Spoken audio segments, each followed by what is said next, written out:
दोस्तों नमस्कार। एक बार फिर से आपका हमारे इस सीरीज़ में एम लक्ष्मीकांत की सीरीज़ में इंडियन पॉलिटी की बुक जो कि हम कवर कर रहे हैं, इसी चैप्टर वाइज़ चैप्टर को कवर कर रहे हैं। चैप्टर नंबर 22 है पार्लियामेंट। पार्लियामेंट के organisation of parliament, composition, system of election, duration of 2 houses, membership of the parliament, presiding officer of parliament. यहाँ तक के जो टॉपिक्स हैं वो कवर किए हैं। आज जो है हम इसका लीडर्स इन पार्लियामेंट टॉपिक है, उसको इस वीडियो में कवर करेंगे। तो चलिए शुरू करते हैं। Leaders in parliament. तो लीडर्स इन पार्लियामेंट का मतलब क्या है कि सदन का नेता। अब सदन का नेता दोनों में ही होगा, ठीक है। लोकसभा में भी लीडर कौन होगा और राज्यसभा में भी। तो leader of the house under the rule of Lok Sabha. Lok Sabha rule के अंतर्गत जो लीडर है of the house means the prime minister if he is a member of the Lok Sabha, और a minister who is a member of the Lok Sabha and is nominated by the prime minister to function as the leader of the house. ये कह रहे हैं कि यदि लोकसभा का अगर member है, ठीक है, प्राइम मिनिस्टर अगर लोकसभा के मेंबर है तो प्राइम मिनिस्टर होगा लीडर ऑफ द हाउस, ठीक है, लोकसभा का। अगर वो राज्यसभा से हैं तो उनके द्वारा कोई भी एक पर्सन जो अपॉइंट किया गया है या नॉमिनेट किया गया है, ठीक है, तो वो पर्सन जो है वो लोकसभा का मेंबर होगा, लीडर होगा, सदन का नेता होगा। There is also a leader of the house in the Rajya Sabha. He is a minister and a member of the Rajya Sabha and is nominated by the prime minister to function at such. अब ऐसे कह रहे हैं कि जैसे ही लोकसभा में, अगर मान लो लोकसभा में पीएम प्राइम मिनिस्टर जो है, प्राइम मिनिस्टर जो है वो अगर लोकसभा से हैं तो ये लोकसभा के लीडर होंगे, ठीक है, लीडर ऑफ द हाउस होंगे। अगर ये राज्यसभा से हैं तो इनके द्वारा कोई भी पर्सन जो अपॉइंट किया गया है लोकसभा में, कोई भी एक मेंबर, ठीक है, तो वो लीडर होगा। अगर ये लोकसभा से हैं तो ये किसी दूसरे पर्सन को राज्यसभा में, जो अपनी पार्टी का जो होगा, उस पर्सन को अपॉइंट करेंगे तो वो राज्यसभा में लीडर होगा राज्यसभा का, ठीक।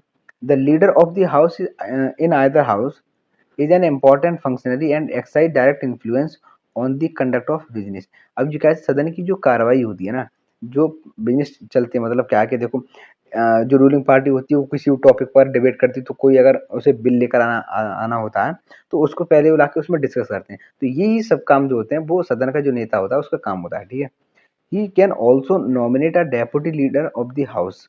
अब ये क्या है कि ही कौन होगा, प्राइम, जो प्राइम मिनिस्टर है वो ही नॉमिनेट करता है एक deputy leader of the house. The same functionary in USA is known as the majority leader.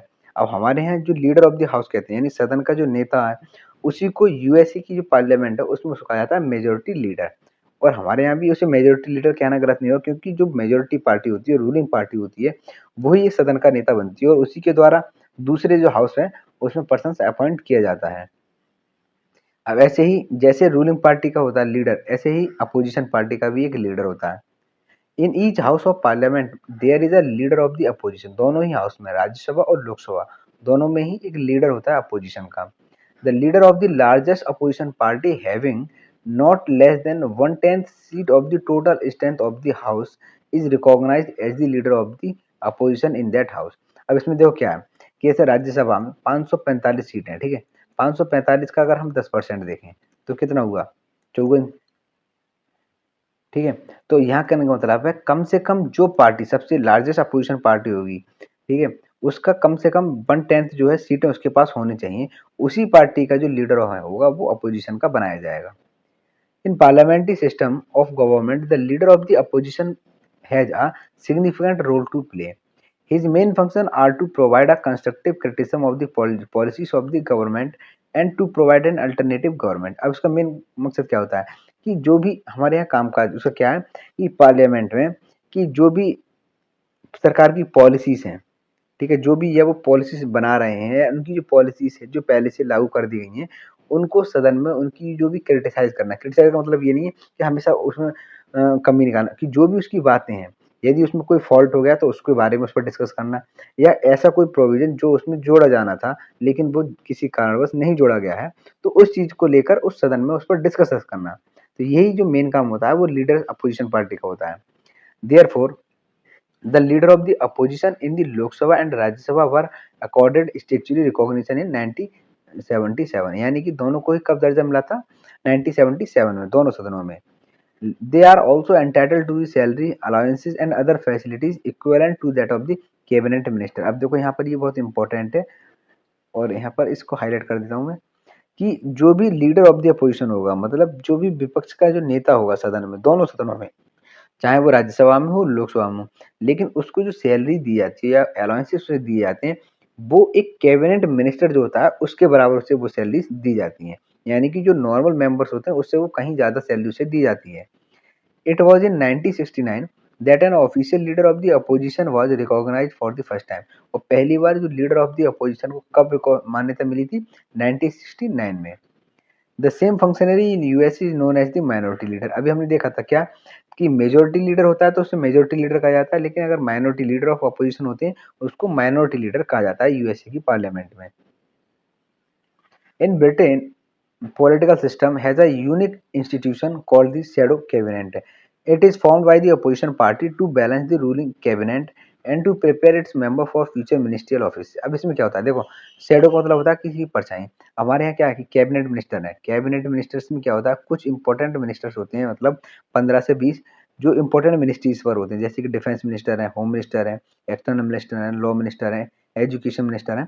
ऐसे ही एक शेडो कैबिनेट बनाई जाती है और ये शैडो कैबिनेट जो होता है वो अपोजिशन पार्टी के द्वारा बनाई जाती है, ताकि अभी वो भी जैसे अभी जैसे लीडर में देखा था कि पावरफुल मिनिस्ट्रीज होती हैं, तो उनमें जो शैडो कैबिनेट होती है तो अपोजिशन पार्टी भी अपने मेंबर्स को चुनते हैं। अब अपोजिशन पार्टी उसमें क्या करेगी कि जैसे हमने देखा था अपोजिशन में जो पार्टी बना रही है तो वो भी एक पर्सन को है वो क्या अपॉइंट कर देगी कि भाई ये कैबिनेट, जैसे मान लो ये डिफेंस मिनिस्टर है।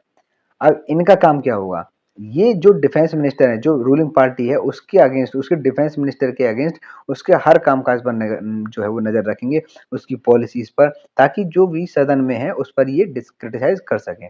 तो एक छोटी सी ये कैबिनेट बना लेते हैं और इससे क्या है कि फ्यूचर में अगर उनकी गवर्नमेंट बनती है तो जो भी मेंबर्स हैं वो पहले से इतने ट्रेंड हो जाते हैं। तो उनका एक मेन पर्पस यही है, इसीलिए उसको कहा जाता है shadow cabinet. In the shadow cabinet, almost every member in the ruling cabinet is shadowed by a corresponding members। यानी कि जैसा रूलिंग पार्टी में एक मेंबर होता है कैबिनेट मेंबर का, वैसे ही वो शैडो कैबिनेट में भी अपोजिशन पार्टी एक मेंबर को बनाती है ना। This shadow cabinet serve as the alternate cabinet if there is a change of the government। that is why award ginning describe the leader of the opposition as the alternative prime minister। तो यहाँ क्या है कि award ginning जो है great politician है, तो thinker political thinkers हैं, इन्होंने कहा है कि जो लीडर ऑफ अपोजिशन होता है उन्होंने जो कैबिनेट बनाया ना, तो ये कैबिनेट बिल्कुल एक इस तरीके काम करता है कि एक अल्टरनेटिव प्राइम मिनिस्टर पहले से बना हुआ तैयार है। He enjoy the status of a minister and is paid by the government. ना टॉपिक है नेक्स्ट विप। अभी विप क्या होती है देखो, विप को अगर हम हिंदी भाषा में समझे तो इसमें कहा है कि जैसे दोनों सदन है, जैसे लोकसभा और राज्यसभा में, तो जो राजनीतिक पॉलिटिकल जो ग्रुप्स होते हैं उनमें एक अनुशासन, एक एडमिनिस्ट्रेशन को मतलब एक बनाए रखने के लिए कुछ पर्सन्स जो है वो अपॉइंट किए जाते हैं, उनको कहते हैं अधिकारी, या कुछ अधिकारी बनाए जाते हैं जो अपने पार्टी के जो मेंबर्स होते हैं उनको अनुशासन में रखने के लिए वो बनाया जाता है, तो उसी को कहा था व्हिप। दो the office of the leader of the house and the leader of the opposition are not mentioned in the constitution of the India. यानी कि अभी हमने देखा था कि जो नेता प्रतिपक्ष और नेता जो पक्ष के होते हैं, ठीक है, उनकी जो ऑफिस है वो हमारे कॉन्स्टिट्यूशन में कहीं भी मेंशन नहीं है। They are mentioned in the rule of the house and the parliamentary statute respectively. यानी कि जो सदन जो रूल ऑफ हाउस है पार्लियामेंट्री उसमें वो मेंशन है। The office of whip on the other hand is mentioned neither in the constitution nor in the rules of the house nor in the parliamentary statute। तो इसमें क्या क्या कि जो विप है ना, विप का तो कहीं भी प्रोविजन है ही नहीं, ना ही इसको कहीं भी मेंशन किया, ना ही संविधान में, ना रूल प्रोसीजर में, ठीक है, और ना ही पार्लियामेंट्री स्टैट्यूट में। ये एक पार्लियामेंट्री जो गवर्नमेंट है उनकी कन्वेंशन है। कन्वेंशन मतलब एक अपने आपसी सब में जो एक संधि की कि ठीक है भाई, क्योंकि सब जगह देखो ब्रिटेन में है, इंडिया में है, ऑल्दो अमेरिका में एक प्रेसिडेंशियल रूल है, लेकिन पार्लियामेंट के द्वारा वहाँ भी जो प्रोसीडिंग्स वगैरह की जाती हैं, तो वहाँ पर क्या है कि देखो पार्टीज जो जीत के आती हैं, अब उनके सदस्यों को अनुशासन में रखने के लिए वो पार्टी की जिम्मेदारी है। तो पार्टी अपने एक मेंबर्स को अपॉइंट करती है ताकि जो अपने मेंबर्स पे वो कंट्रोल कर सकें। Every political party whether ruling और अपोजिशन है has its own whip in the parliament. हर एक पार्टी का होता है, चाहे वो अपोजिशन की पार्टी हो चाहे वो रूलिंग पार्टी हो, सबका अपना एक मेंबर व्हिप होगा। He is appointed by a political party to serve as an assistant floor leader। He is charged with the responsibility of ensuring the attendance of his party member in the large number and securing their support in favor or against of a particular issue। ठीक है, कोई भी एक issue होता है उस पर उसके सपोर्ट में या उसके अगेंस्ट पर जो है वो अपना दिखा सपोर्ट जो है उसमें दिखाते हैं।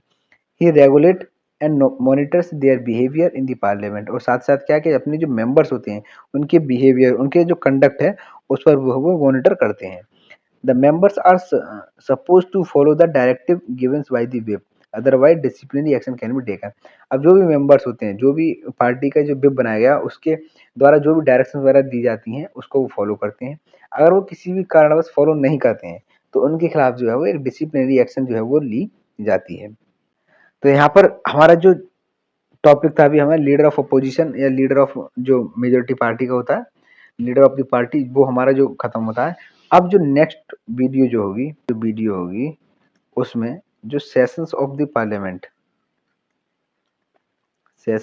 पार्लियामेंट यानी कि आर्टिकल नंबर 85 सेशंस जो होते हैं, 3 सेशन जो होते हैं। अभी हमें देखो बजट सेशन, ठीक है, मॉनसून सेशन, और तीसरा कौन सा होता है भाई, विंटर सेशन। ठीक है, जो सेशंस है वो हम नेक्स्ट वीडियो में कवर करेंगे। तब तक के लिए चैनल पर बने रहिए, ज़्यादा से ज़्यादा लाइक करो, सब्सक्राइब करो और शेयर करो। कैसी लगी वीडियो कमेंट में हमें ज़रूर बताओ। Thank you.